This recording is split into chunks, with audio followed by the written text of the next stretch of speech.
parents know, protecting, encouraging, and making sure your young child is safe is a full-time job. The internet requires a different type of supervision. We need to continue to protect our children in the online world just as we would in the offline world.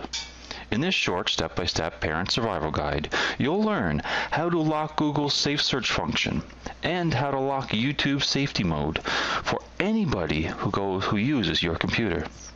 You'll also learn how to install Windows Live Family Safety Program. And lastly, you will be amazed how easy it is for you to be able to monitor your child's online activity from virtually anywhere in the world.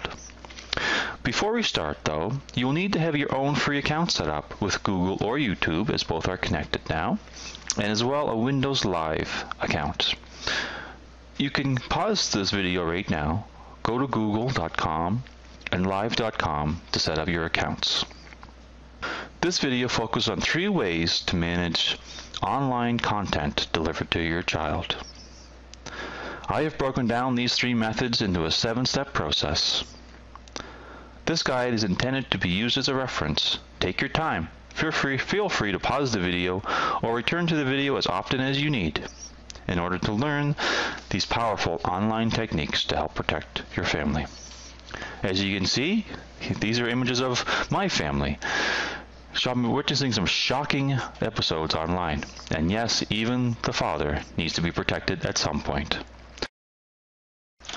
Just a reminder that in order to get full benefit of this online guide, you will need to have a free account with Google or YouTube and Windows Live. And now let's begin our presentation. We're going to look at the first method being Google's Safe Search, a step-by-step guide in filtering search results. So first thing you need to do when you get in the Google page is you do need to sign yourself in with your account that you've already created. So you have to sign in. Signing into Google is going to give you unlimited, control and power over what happens in your browser on your computer in regards to Google searches. As we do know, Google searches certainly can get some interesting results. So now we've signed in. We're going to go to our search settings again in the upper right hand corner and lock search, and that's going to put everything to a strict setting. Now, by signing in again, it's almost a double, triple verification process Google uses here. And now, by clicking Lock Safe Search here, we're going to see right now the end result is that anybody who uses Google on my computer will have strict settings maintained by the browser. As you can also see that there's going to be some balloons that pop up in the right-hand side. So from a distance, you can see that yes, it is locked and everything is safe. It's always a benefit to have. Now we're going to move on to the next area, which is looking at YouTube safety mode. Every parent needs to know this, even though they are pretty decent at actually filtering the results, there are some ones that do pass along. So as you can see, you need to be signed in again. Great thing is if you follow these steps, you already are signed into your account because Google and YouTube are connected. Unfortunately, this is what I found. If you find this is what you see. So now we don't want to see that anymore. I don't want my children seeing that. And so I'm going to go to the bottom of the screen where it says safety, and I'm going to turn it on. I'm going to lock. So I'm locking this in safety mode. It prevents anybody who uses this browser, no matter whether they're signed in or not, they will be essentially seeing what they're seeing now. So this is after locking safe mode. You can see the image is gone, and here's before locking safe mode. As you can see, say bye-bye booty to the boys. Sorry, boys.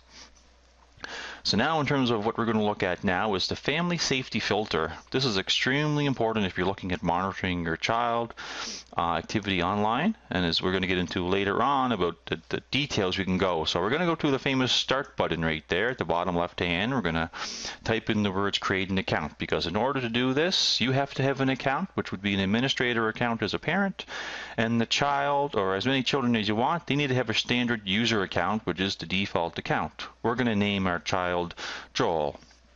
So for Joel, we want to make sure that we monitor his status and his what's going on. So we can see right now we're going to set up some parental controls.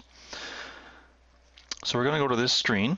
Now essentially what we have to do, after we make this click, we're going to sign up the family safety program. So now we're saying, who do we want to monitor? Right now we have the option of Joel and the kids, and also myself, of course. But right now it's Joel and the kids. That's who we're going to monitor. Now we're setting this up. Don't be too overly stressed about this error. This is simply an error that says we need to install an up-to-date version of Family Safety. So essentially we're redirected back to the sign-in page. We're going to sign in. And from here we can see that a new version of Family Safety is available, and so we need to sign in. So we need to install. So here we go. We're going to install Family Safety, the latest version. So if you're looking here, we're signing in. We can see this is the steps we've taken at this point, the accounts and who we're going to monitor. This is where the connection is made. We need to match the Windows account to the Family Safety member. Wouldn't make any sense to call Joel somebody else, so let's keep Joel being Joel, as the family settings will actually replace the existing Windows parental controls for this account. So let's keep Joel as Joel, and we'll keep the kids as kids, and we're gonna move on. And so basically now we've set up the process. We've set up Family Safety, and so in terms of being able to monitor the children, we're setting the great groundwork here in terms of doing it. Now, if you're looking at going to the Family Safety website to customize settings, it's familysafety.live.net. That's where we're going to be able to take you later on in the presentation, and we can see a nice little summary of what's being blocked, blocking adult sites and reporting online activity. So we're going to refresh this screen. We can see that now we're not going to have our indication in the Family Safety that we're not being, the new version needs to be installed. And we're also going to see that under parental controls, we can monitor more than just one computer. The next step is delving a little deeper into parental controls and looking at the limits people can have in terms of being online, as well as who they're going to be chatting with. And so this gets a little more deep. So again, we just look it up at the account manager. We can see we're the parent, and so we don't want to manage the parents. We want to go to manage other accounts. And so Joel is our account of choice, and so we're going to look at the parental controls again. We're going to actually now be able to, as we have Family Net installed, we're going to be able to actually turn the parental controls on now. So now we're turning the parental controls on. We can see time limits, and game ratings and program limits are all turned off. So we're going to look at time limit right now. Joel has a little bit of issues, as we know, from looking at spending late night, early morning on the computer, and also right after school. So after he gets off the bus from grade 4, he's on the computer, and we want to put a stop to that. We want to let him work on his homework when he gets off the bus. And so that's for time limits. Now we got a little color scheme issue here. We're gonna no reason to change color yet. And so we're looking at the games. We're certainly gonna let him to play. We're gonna allow him to play games, but we're gonna do a little bit of marketing here. I guess a little bit of safeguarding, because we want to make sure that the games that he plays are suitable. So we're gonna click off the appropriate rating that we're gonna allow him to play. And we also have the possibility to block or allow specific games, and we're not going to do that at this point, just to know that the possibility is there. In addition, we can also allow Joel to use certain programs, or not allow. It takes quite a bit of time to load up, so we're just going to exit out of that one. So here's a little summary. Time limits are on, his game ratings are up to everyone, and the program limits are off. So he has free reign on the program anyway. So now we're going to look at the next one, is monitoring activity. I mean, after you have everything monitored, how do you actually view it? It's one thing to be able to set it up. It's another thing to view it. And so we're going to take you here, because anywhere in the world, as long as you have internet, you can do this. And so you can go into Family Live if you're on your own home computer. And what you're going to see is the familysafety.net.com. From as long as any browser, you can open that up. We're going to sign in again with your Windows Live account and password. We can see here the individuals who we are monitoring, and we're going to view Joel's activity report, see what Joel's been doing online. So here's the activity report. We can see that a little chart here of 86% of his favorite websites, latest searches, the Japan Tsunami, Montreal Canadiens, and he's also done some searching on sex. And so we can see right away that this is what he's been searching for now. So as a parent, we can go talk to Joel if he has any questions or concerns about sex. So if we're also looking at web filtering here, we can see that we can set to any standards essentially. There's 5 different categories here, and as soon as we make a change, we are prompted to also save our changes. Also ask that if we can also set the home page to actually the Family Safety Kids websites, where they have over 8,000 child-friendly categories, which certainly could be useful.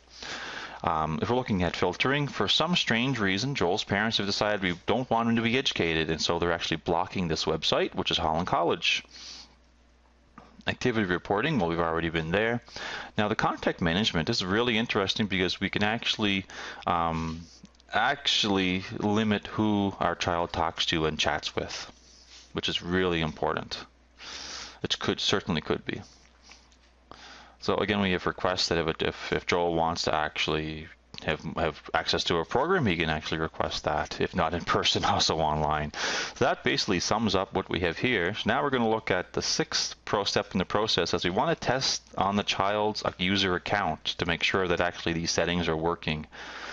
So here we go. We got to go. I'm just going to walk you through the process of logging onto the child's account. So we go to the Start menu, click Startup. We're going to switch user right now.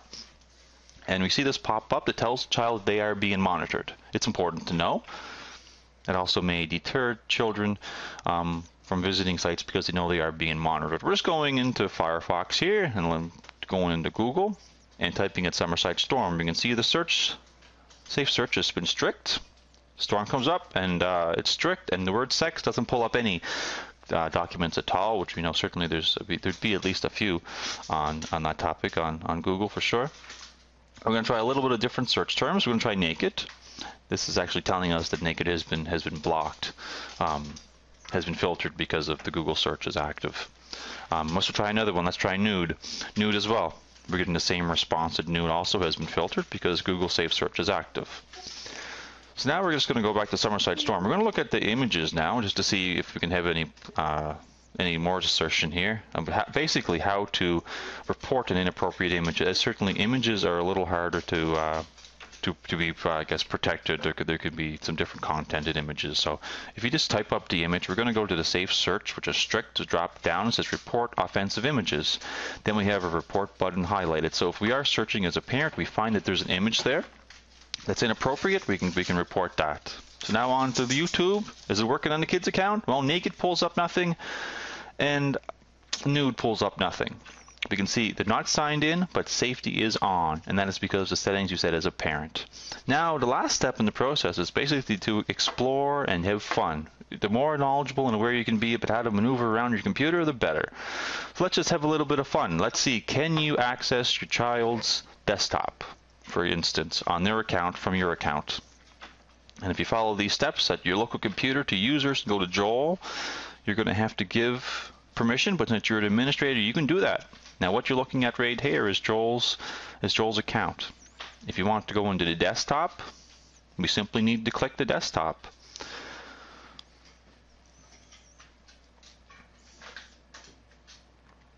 So we can see this is what Joel has on his desktop. Right, now, if you want to be a little more creative, just to play around with things, certainly not to do too much spying, I guess, but here's the path to the desktop again. But let's say, can we actually pull files off his desktop? Let's see. Well, we just did, because on the left side, this is our desktop. On the right side, that's his. Can we actually change the title of a text, of a file on his user? Yes, we can. We can change file, the name of the file, the location, and anything else. And so I hope you enjoyed a little demonstration today in making the internet much more safe for you and your family.